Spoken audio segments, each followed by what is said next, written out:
Too many leaders lead for validation, not impact, for what they can get out of it more than what they can give to it.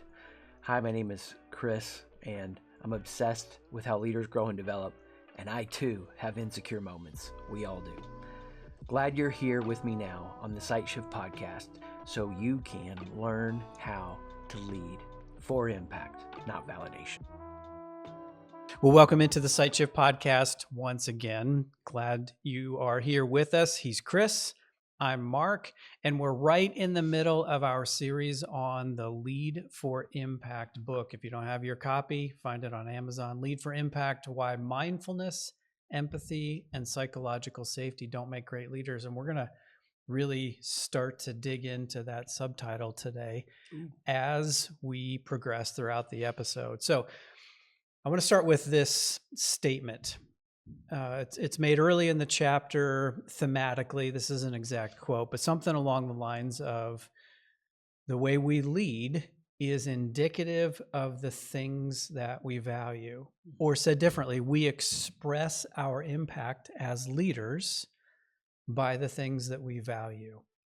What does that trigger for you when you hear that, and what was behind those words when you wrote them?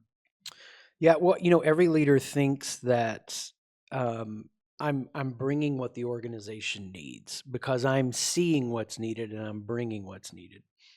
The problem without a more holistic view, a greater awareness, is you see it through your perception or your filter. And so a leader that says, well, the problem is we need innovation. The problem is we need excellence. The problem is we need greater order. The problem is we need greater responsiveness to our customers. Then what you end up doing is you get out of balance. You over and undervalue out of your view of the world. So just take responsiveness to customers.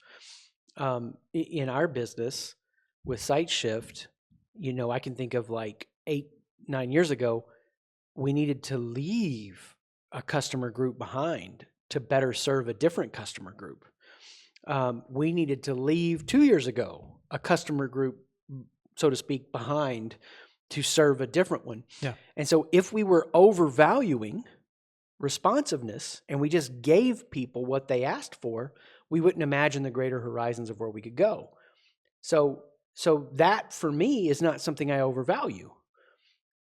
On the flip side, though, I can miss the clues and signals of what people are asking for. In fact, I remember recently we had flown out to go work with an organization and do a growth culture health check with them. And I forget, at dinner, somebody had brought up, we were having a dinner with a couple of leaders, something he wished we had. And then you commented on, hey, we've heard that 3 times now, 3 different places. This is something we should be paying attention to give them what they're asking for, because it'll better serve them. And I was so grateful you brought that up, because it slowed me down, slowed my brain down to go, okay, yeah, let's do that. This represents kind of who we want to serve, so let's give them this thing that they're asking for. And so what a perfect example of something that I don't value enough in my, without awareness, I'm going to the future. And that's a strength for us getting to next horizons, but it's a weakness if I'm missing something people are being asked for. And so there's a lot more we could say about this, but that's the idea. In that case, we could over or undervalue customer responsiveness. Yeah. So, but I'm picturing a listener that is like, but Chris, those things are important. Yeah. Those things are very important. Yeah. Whatever those things are, you mentioned customer responsiveness in this situation. Go a little bit further, if you will, and connect the dots to insecurity, which is a theme that we've had going so far in each of the episodes that we've done. Yeah, I mean, the big zoom out, insecure leadership ruins the world. So it's your insecure moments that ruin your leadership. And in insecurity, you will over or undervalue customer responsiveness. And we're just using one example, right? Yeah. Read in 50. But it's like, so where I would undervalue it, because I'm going to the next horizon, you're bringing in an appropriate balance where someone else might overvalue that, and they're not imagining the next horizon they're getting to, and instead they're complaining And they're trying, like, I'm trying to give my customers everything they're asking for. It's what Steve Jobs said. If I gave everybody what they're asking for, they want a bigger battery. Nobody asked for the iPhone. Cliche, but still very true to this process. And so it's your own insecurities that shape your view of the world. And without awareness, that view of the world is myopic to your insecurities. And so you then get a false reference point and you index off of our customers are happy. Well, what if it's not the customers you're supposed to have? Or, hey, my insecurity, it doesn't matter if they're asking for something. We're going to this future, right? So there's a lot of awareness here that when a leader really wants to step into it, they become holistic. They see the big picture. So here's where we're going. I'll tease this and then we'll come back to it as we progress through the conversation here. But where we're going is it's not that seeing through your value, through the things that are most important to you. It's not that that's bad. It's just that that's not the only thing. That's not a comprehensive view. And so the invitation here is to be thinking beyond just what you value as a leader and start to be paying attention to what others on the team, in the organization, those that you serve, value as well, so that it becomes this comprehensive approach rather than just, this myopic approach from your own eyes. Yeah, and the big breakthrough for me on this idea that shaped the whole book was, and I remember where I was standing, looking out into the backyard of our house, and there was actually a home issue that I was wrestling through, trying to figure out, like, the intention I have is not getting the relational outcome I want. We're not in a place of greater deepening connection. Why?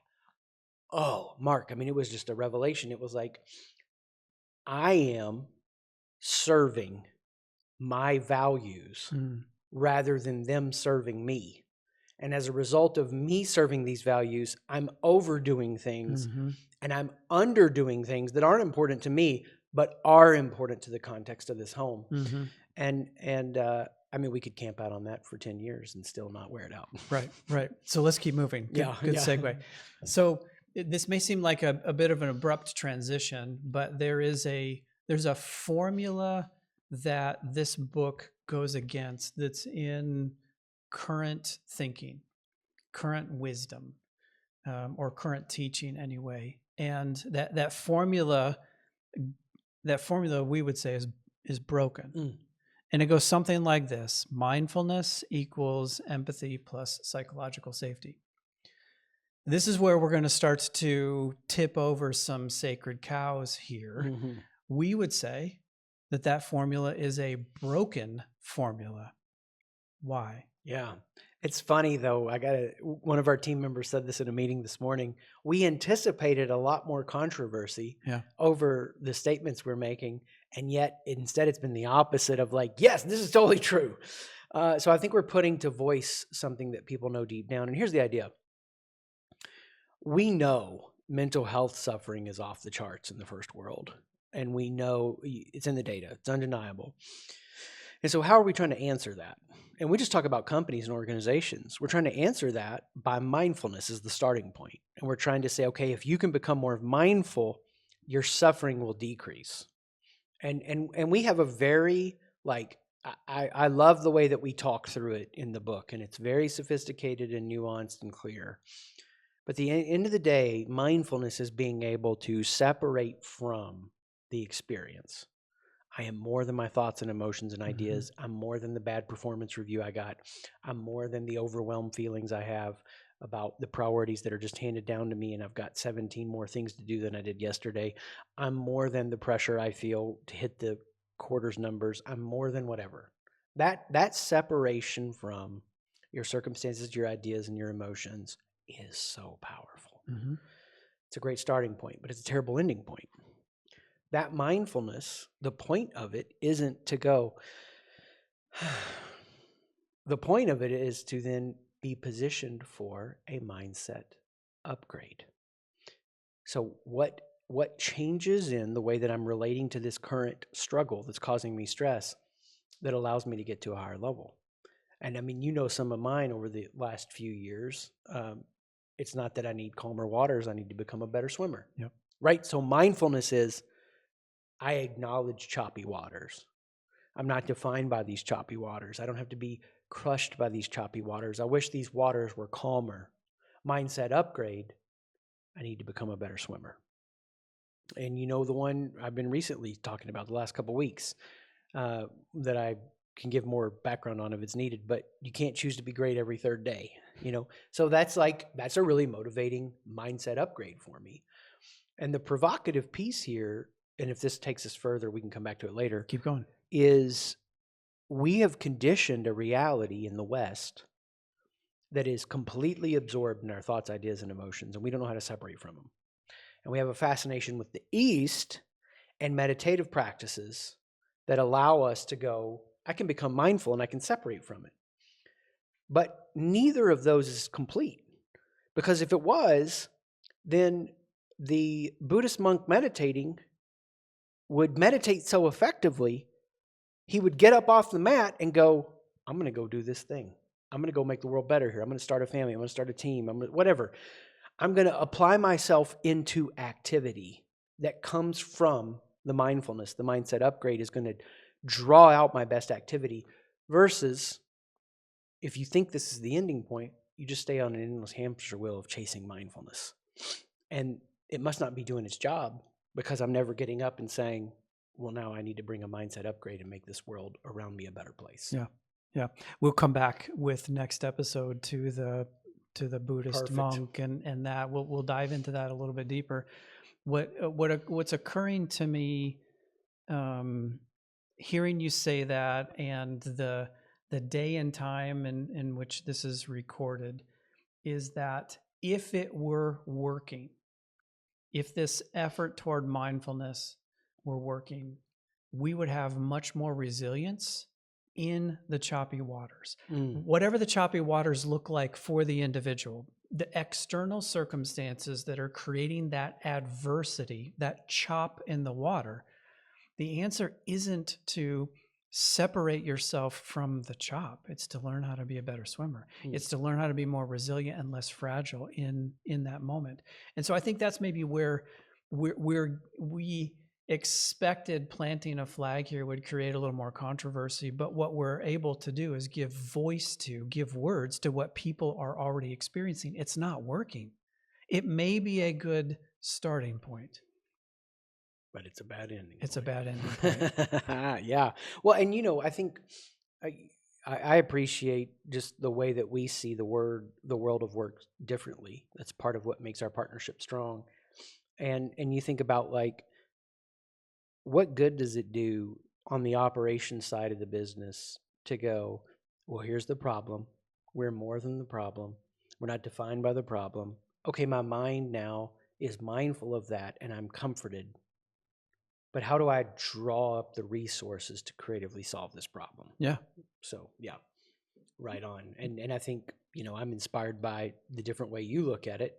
How much would it set you up to fail if somebody was like, well, here's the reality. You're more than the challenges you're facing, but it doesn't solve the challenges. Right. I'm mindful of the problem. Yeah.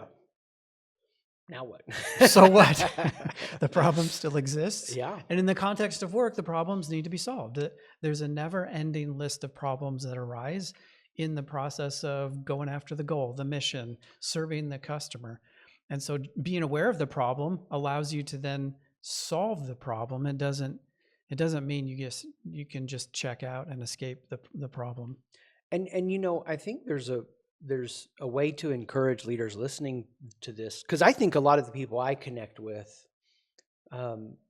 you, me, people we run with, and tends to be the executive leaders we serve, they're pretty quick at getting to the mindset upgrade. I mean, we can help them get there in a sophisticated, nuanced way. But part of the reason they're in the game playing at the level they're playing at is because that's become either something they know how to do intuitively and on repeat, or even willingly they've developed protocols around it. The thing to appreciate here, though, is there's a lot of people in your organization that don't know how to do that. Yeah. So what you might be breaking through on kind of quicker, it doesn't mean they are. And so the point of this isn't creating some kind of distinction to say, what's wrong with you? You're suffering. That would be like the worst thing you could take from this. It's not what's wrong with you. You're suffering. Great job feeling the suffering and paying attention to it. You don't get better without the pressure. How do I then separate from the pressure to get a higher mindset so that the upgrade occurs and I can engage it? And if you're leading a large team, you know there are a lot of people on your team who would do better with a better mindset. Don't think investing in mindfulness is going to get them there, because then you're going to get frustrated and impatient with them, and you can't lead people well when you're frustrated at them. So let's keep going, because the next couple conversations are going to go deeper into mindfulness, empathy, psychological safety. What we're saying here is that formula, the current fad trend, is broken. What's the alternative? If that isn't working, then what's the better alternative, the better ending point? Awesome. So mindfulness we've kind of talked about. Empathy is just this idea that, I feel the emotion with you. So sympathy, I feel bad for you. Empathy, I feel bad with you. And that's another place we put a flag in the ground in modern leadership to say this is what powerful leadership transformation is, and we're going to go deeper into that on a future episode. Psychological safety, you have to feel safe to grow. We've defined psychological safety, though, as you should never feel bad. Yeah. Okay. So mindfulness equals empathy plus psychological safety is a formula for fragile leaders who have not future-proofed their resilience. We're offering an alternative that just says this: a mindset upgrade equals taking the right action. So impact, I'm going to change the world, equals right action plus right motive. Right action, I'm not just empathetically saying I feel bad with you, I'm solving the problem. That's what leadership does. Right action plus right motive. I'm not in this for my own safety comfort. I'm not in this to try to quiet the insecurities of my identity and the false threats I feel to who I am. I'm in this to serve you, to help you become whole. So if we can lock in on that, I make the world better, impact equals how? Right action plus right motive. I take the right action, I end suffering with the right motive. I'm not doing it for me, I'm doing it to serve you. That's the formula we want people locking in on. One of the ways you describe that in the book is with the sense of the thermostat versus the thermometer. For those that haven't heard that, take a minute and unpack that. Yeah, this is another one of those ideas that I think has been in leadership literature for, at least in my experience, the last 20, 25 years. I've seen it popping up in different places, but it's not articulated in a way of helping them understand the difference between impact or validation. So a leader who's leading for validation shows up as a thermometer. What's the atmosphere of the room? I feel it. There's some irritation, there's frustration, there's a longing for more, there's a hunger, there's a passion, whatever. It could be positive or negative. I mean, Mark saw this in a meeting this morning. We shared some great results from the last few years. And if I was sharing that for my own validation, I would have wanted a moment that was bigger and more celebratory. But because the moment isn't about my validation but impact, it was awesome because somebody was like, well, that's great, but that's not the standard we're holding ourselves to. Right. And I was like, heck yeah. So you're feeling the room as a thermometer, but a thermostat, you're setting that temperature. So when that teammate made that comment, that's great, we're not holding ourselves to that standard, then I'm going, oh, the atmosphere just shifted a little bit. Pay attention to that moment. Go into that moment. Ride that moment. Surf that moment. Affirm that moment. Yeah, thank you. That's a great point. And that is exactly right. We want to celebrate the win, but our standard we're comparing ourselves to is much higher than the baseline, if you will. So let me turn the temp up a little bit. As a leader, you have to be able to say, I'm going to turn the temp up.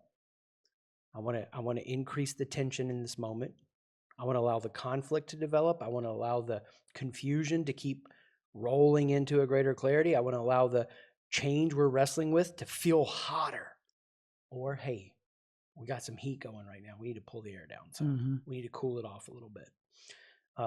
And I think without that awareness, a leader who leads for validation is just trying to get the temp they're comfortable with, not the temperature the team needs for what is going to happen next. Another way to say I'm leading for the things that are most important to me, the things that I value, the things that I see, rather than for the impact across the team. Yeah, because a leader could have the wiring that they like a hot room. Yeah. And they want intensity, and they want rigorous conversation, and they want robust challenges. And a leader could also have a propensity to go, well, we had a good time and we laughed and we have inside jokes and that was really fun. And you're determining success without awareness based on the things you value most versus what temperature does it need to be set at. Yeah. Any thoughts on this idea of I got part of the formula right? Meaning I took the right action, but the motive wasn't quite right, or I didn't take the right action, but I did have the right motive in that situation. Yeah. Like this is big and yet very nuanced at the same time. Yeah, I mean, the story that people love the most over the years is a story that I talk about where I realize I'm doing the dishes so my wife will say, "You're a good husband." Right action plus wrong motive. I'm doing it for my own validation. Right action plus right motive, whether she notices or not, I'm doing it to serve. So that's simple on the motive. On the action, it's like my motive can be good. That this morning, I want to inspire the team to the next horizon. Like, that's my motive. The action I'm taking to get there is right or wrong based on what I see coming back at me. Like, oh, I want to use this moment of celebration and accomplishment to propel us into the future. Like, that's what I anticipated. Yeah. My motive was good, but my action was wrong. I mean, it wasn't like a big wrong, but still, this is the way we want to approach it. Slightly off. Slightly off, because I got a room of A players that are like, so what? That's not the standard we're comparing ourselves to. Oh, okay. Well, I'm not going to stay in this moment any longer. Yeah. Right motive, but wrong action. Let's go ahead and start having this future conversation about what the next horizon looks like. So as a leader, this is one of the things that I just love about like the sport of leadership. It's such a rich feedback environment. It has to be earned every day. Your worth doesn't have to be earned. The insecurities of your identity don't have to be earned. But from a performance or achievement or leadership standpoint, yesterday wasn't good enough. It's got to be great again today. And so that rich feedback environment of like, oh, all right, my motive was right, but my action was wrong. And what's wild, I mean, I didn't even know Mark was going to bring that up. And I'm using an example from this morning. We could do this recording any day, and we would both have stories to tell around this if you can develop your awareness. Yeah. So maybe another way to say awareness is starting point mindfulness, starting point thermometer, but don't just end there. Yeah.